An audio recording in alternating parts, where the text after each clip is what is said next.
ខ្ញុំមកព្រោះប្រាំងខ្លួនឯងបងប្អូននឹងបាយដីថ្ងៃមិញអញ្ចឹងយើងចាប់ដើមសកម្មភាពខ្លួនឯងតែម្ដងបងប្អូនដើម្បីឲ្យបងប្អូនមើលថាខ្ញុំប្រើជ័យអីដែលល្អអញ្ចឹងបងប្អូនចាំតាមទៅហើយមេឃតិចបងប្អូននឹកដល់សង្សារខ្លាំងណាស់នឹងថ្ងៃណាគេមកវិញទេបងប្អូនអើយអេមិនដឹងស្អីទេបងនេះមិនជា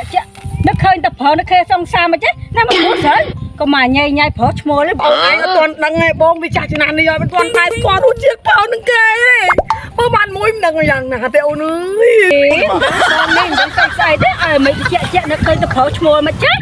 ព្រោះស្អីកំកាត់ប្រុសឈ្មោះប្រុសញ៉ៃអីនេះហេតុតែឯងជាក្មេងមិនទាន់ដឹងស្គាល់រសជាតិហ្នឹង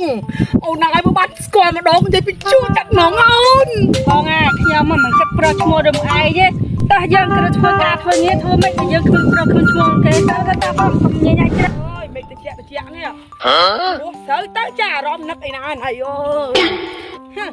អូយបងខ្ញុំគេថាដឹងគិតស្អីទេអើប្រើឈ្មោះគេអត់ទាន់បានភ្លក់រសជាតិហ្នឹងបានតែម្ដងនិយាយពីញ៉ាំហ្មងបងអូនចិត្តតែឃើញណាសុំសាប្រុសឈ្មោះអូយខ្ញុំចំណងទេបងអើយអាហ្នឹងយើងនៅបានទេ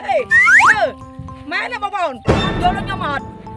ក្នុងតែរឿងហ្នឹងម្នាក់មួយណាបងប្អូនបងខ្ញុំលេឡឈ្មោះមិនទេនេះមែនតើប៉ុណ្ណាណៃឲ្យសោតែមិនទាន់ដុំរះទៅដុំឲ្យបងប្អូនតែដូចអត់ចេះសោះហ្មងហៅពីរៀនបងប្អូនមកតាមកើតទេខ្ញុំឡើងព្រឺហ្មងនឹកថាហ្នឹងបងប្អូនអើយមានផឹកមានឈ្មោះយ៉ាងមិននឿយចឹងកុំឲ្យវាស្ដាច់តោះពេកស្ងួនចាញ់ថ្មីណាអូយនិយាយទៅបងប្អូនអើយហត់ក៏វាហត់ខ្ញុំមកបងប្អូនអើយកម្លាំងពេញបុកហើយតែមិនតិចក៏នឹកឃើញប្រុសឈ្មោះគាត់អូថាលឿនដូចម៉ាស៊ីនចឹងបងអើយឃើញមួយថ្ងៃនិយាយទៅរឿងប្រុសឈ្មោះហ្នឹងស្អីបងឯងហ្នឹងឃើញទេអាក្មេងវានិយាយមិនដឹងអីឈប់និយាយឈប់អីវាអត់យល់ទេព្រោះអារបស់ក្អត់ហ្នឹងគេត្រូវការគ្នាបើវាអត់គ្នាបានទេម៉ែមើលខ្ញុំម៉ែអូបាំឲ្យបាច់កាបងប្អូនតំចំមកពីយន្តហោះណាបងប្អូនឲ្យមកពូស្រីជីកោជួយជំនួយតារាការលូតលាស់ចាក់ឬបានជើងបាច់កុំបានធំដងដើមរឹងមាំល្អជីកោ